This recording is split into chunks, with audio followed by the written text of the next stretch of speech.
Well, good evening. When I was elected leader of the Liberal Party, I made a compact with my party room and with the Australian people that under my leadership we would reflect modern Australia, respect modern Australia and represent modern Australia. Serving in my shadow ministry is a privilege and it is a requirement to have confidence in the leadership. Senator Jacinta Nampijinpa Price has failed the test of high standard that I have set for members of my shadow ministry. Several days ago, Senator Nampijinpa Price made comments that were deeply hurtful to Indian Australians. The comments were wrong and should not have been made.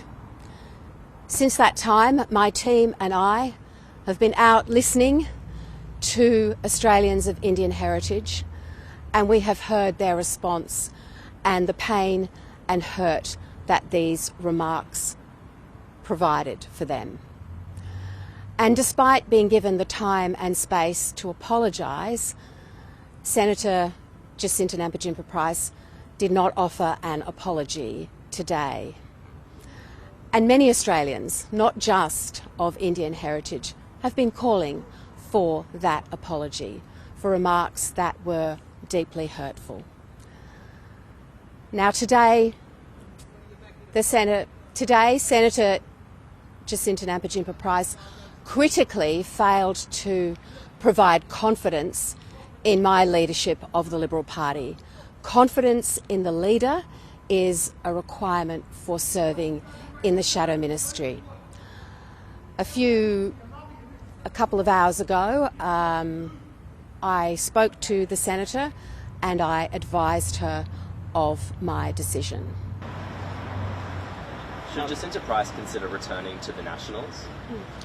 Well, these are matters for Jacinta Nampijinpa Price to consider her future, but I warmly welcomed her into our Liberal Party party room and I still warmly welcome her in our Liberal Party. She is an outstanding Australian who has achieved much, and I know that she is admired and loved by many in this country. Her membership of the Liberal Party is something we continue to welcome and support.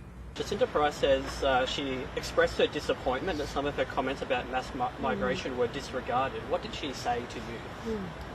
Well, I don't divulge the details of private conversations. My call to her was to advise her of the decision that I have made and to advise her that today, critically, she refused to express confidence in my leadership of the Liberal Party, and confidence in the leader is a requirement for serving in the shadow ministry. Have you considered dumping her altogether from the party room, given she won't express confidence in you? I've just answered that question. She's warmly welcomed into the Liberal Party party room and we warmly welcome her membership of the Liberal Party. What's your message to people thinking about protesting on migration this Saturday in Melbourne?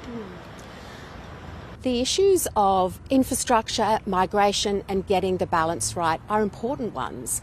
And many people across this country, including at marches, are expressing those concerns.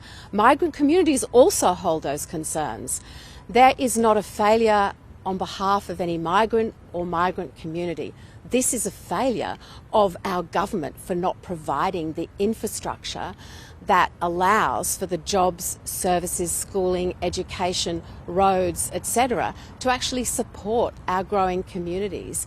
And I will not take a step back from being critical of the government in not getting that balance right when it comes to migration and infrastructure, particularly with respect to housing. Last question, guys. Did the Senator try to convince you that she should stay? As I said, I don't divulge private conversations, but today I advised the Senator of the decision that I had made. Critically, that confidence in the leadership of the Liberal Party, and that's my leadership, is required for anyone to serve in my shadow ministry. Thank you.